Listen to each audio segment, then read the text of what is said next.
বন্ধুরা আবার একটা ভিডিও নিয়ে চলে এলাম তোমাদের সামনে। তো বাবা বাড়িতে অনেকদিন থাকলাম, তারপর চলে এসেছিলাম শ্বশুর বাড়ি। তো দেখো এখানে মা আর সবাই মন খারাপ করছিল, খুব কান্নাকাটি হলো। আর এদিকে দেখো ব্যাগ গোছানো হয়ে গেছে আর ও রেডি হচ্ছিল। তো যখন আমরা শ্বশুর বাড়ি থেকে বাবার বাড়ি যাই হাসি মুখে, যখন আমরা ফিরে আসি তখন কান্না করে ফিরে আসতে হয়। শুধু আমার ক্ষেত্রে না, সব মেয়েদেরই আমার মতোই হয় এরকম, ঠিক আছে। তারপর দেখো আমরা টুকটুকিতে উঠে পড়েছি। টুকটুকি বলতে আমরা যেটাকে টোটো বলি। আমাদের বাড়িতে যে টোটোটা ছিল ছোটদা চালাচ্ছিল। তো আর ভিডিও আমি করিনি। তারপর আমি বাসে উঠে পড়ে আমরা বহরমপুরে নেমে পড়েছিলাম। তারপর দেখো হোটেলে চলে এসেছি। আর আমরা যখনই বহরমপুরে নামি তখনই এই হোটেলে কিন্তু খাওয়া দাওয়া করি, ঠিক আছে।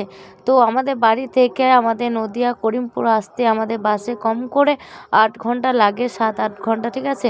তার মধ্যে তো খিদে পাবেই। তখন বাবু জিজ্ঞাসা করছিলাম যে কী খাবে, তো ও বলছে ডাল ভাত। তো ওর জন্য আলাদা করে ডাল ভাত আর চিপস নিয়ে নিয়েছিলাম। ভিডিওটা কেমন লাগলো অবশ্যই কমেন্ট করো।